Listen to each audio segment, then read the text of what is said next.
After 60, most heart attacks don't happen during the day. They happen during specific hours at night. And without realizing it, many people increase that risk through the habits they repeat in the final 2 hours before sleep. In this video, we are going to look at small but important differences in how Japanese seniors structure their evenings to keep the heart calmer at night. After the age of 60, most people believe heart health is determined by what they do during the day. They focus on medications, exercise, food choices, and doctor visits. These things matter, but they don't tell the full story. The heart follows a 24-hour rhythm, and it behaves very differently at night than it does while you're awake and active. During healthy sleep, the cardiovascular system is supposed to enter recovery mode. Heart rate slows, blood pressure gently drops, and blood vessels relax. This nighttime dip is not optional. It is a critical repair window that allows the heart to recover from daily strain. In younger adults, this process happens naturally and consistently. After 60, it becomes far more sensitive to timing and evening behavior. In the early morning hours, usually between 2 and 6 a.m., the body prepares itself to wake up. Stress hormones such as cortisol and adrenaline are released. Blood pressure rises slightly. Heart rate increases. This is a normal biological process designed to help you transition from sleep to activity.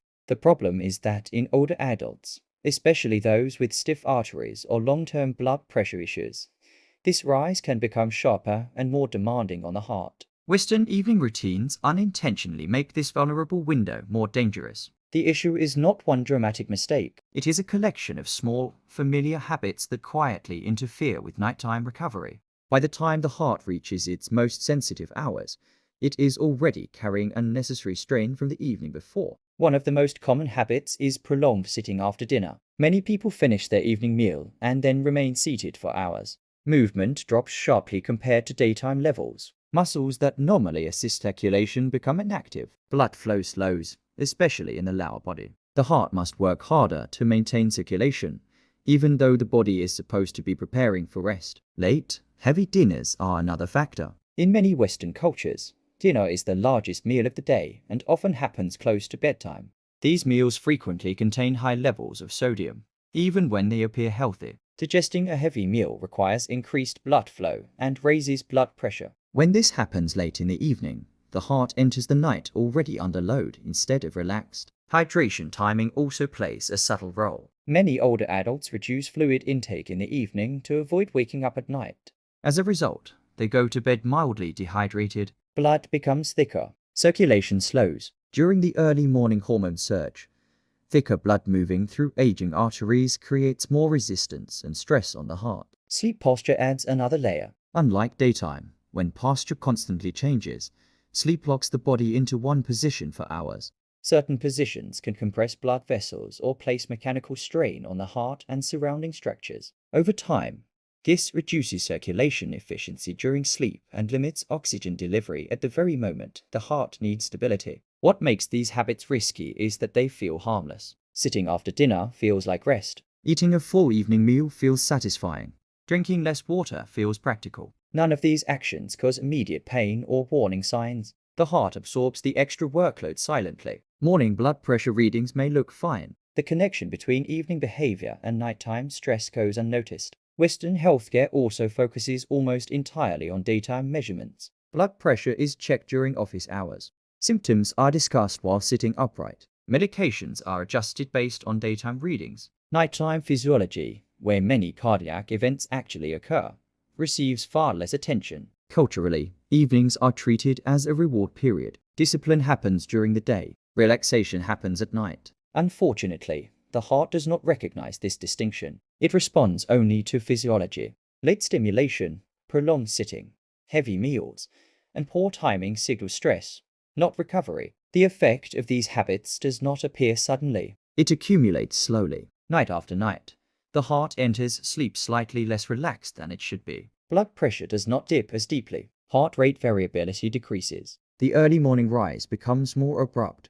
Most people never feel this happening. They simply wake up more fatigued over time, unaware of the silent build-up. This is why focusing only on daytime exercise or medication is not enough after 60. Those strategies matter, but they do not address the heart's most delicate hours. The greatest strain does not occur during a morning walk or a doctor's appointment. It occurs during sleep, when recovery should be happening.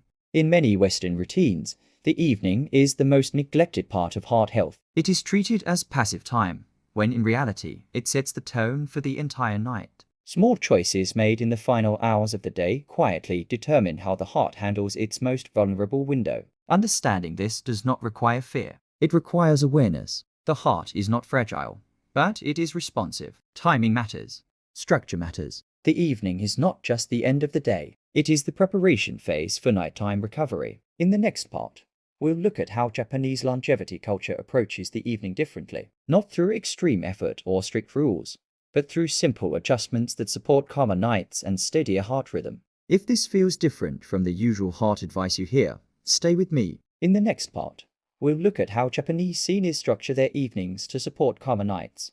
In Japan, longevity is rarely approached through dramatic interventions. There is no obsession with extreme routines or constant medical control. Instead, health is protected through rhythm. The evening is treated not as a reward period, but as a transition phase, a bridge between activity and rest. This perspective quietly protects the heart during its most sensitive hours. Japanese seniors structure their evenings to help the body slow down gradually, not abruptly, not passively, gradually. The goal is not to force relaxation, but to allow it. This is one of the biggest differences from Western routines, where evenings are often spent either overstimulated or completely motionless. One of the most important habits is light, frequent movement in the evening.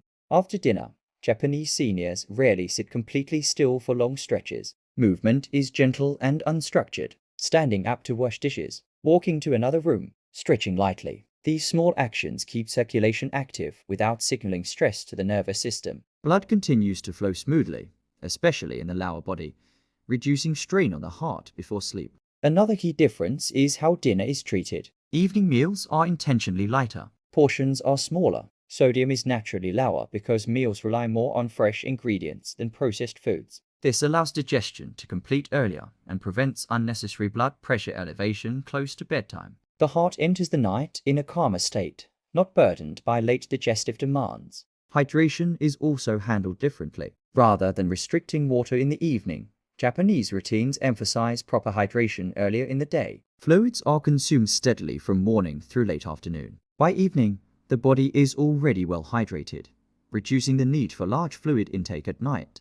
This approach keeps blood fluid in circulation smooth during sleep without disrupting rest. The pace of the evening itself is slower. Stimulation is reduced naturally. Bright lights are softened. Screens are used less intensely. Conversation and activities become quieter. This gentle sensory reduction supports the nervous system and helps regulate nighttime hormone release. When cortisol and adrenaline rise in the early morning hours, they do so against a calmer baseline, not a stressed one. Sleep posture is also considered, though not rigidly controlled. Comfort matters, but awareness matters too. Japanese bedding often supports side sleeping with proper alignment, reducing unnecessary pressure on the body during long hours of rest. This helps maintain steady circulation and reduces mechanical strain on the cardiovascular system overnight. What makes these habits effective is not their intensity, but their consistency. They are repeated every night, quietly shaping the body's internal rhythm. Over time, the heart learns to expect rest at night, not challenge. Blood pressure dips more reliably. Heart rate variability improves.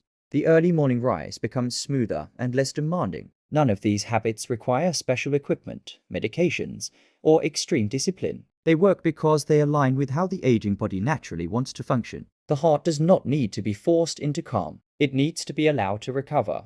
If this kind of calm, practical health guidance feels different from what you usually hear, you may want to subscribe. I share routines like this regularly, especially for people over 60 who want steady, sustainable health rather than quick fixes. The most important lesson from Japanese longevity culture is that protection does not come from control. It comes from preparation. The evening prepares the night prepares the morning. When this cycle is respected, the heart does not need to struggle. This approach also removes fear. Instead of worrying about what might happen at night, attention shifts to what can be done earlier. Small adjustments, earlier dinners, gentle movement, better timing. These choices are empowering, not stressful. Western culture often separates health from daily life. Exercise happens at one time. Medicine happens at another. Sleep is treated as an off switch. In contrast, Japanese routines treat health as a continuous flow. Nothing is isolated. Everything is connected by timing. When seniors adopt even a few of these habits,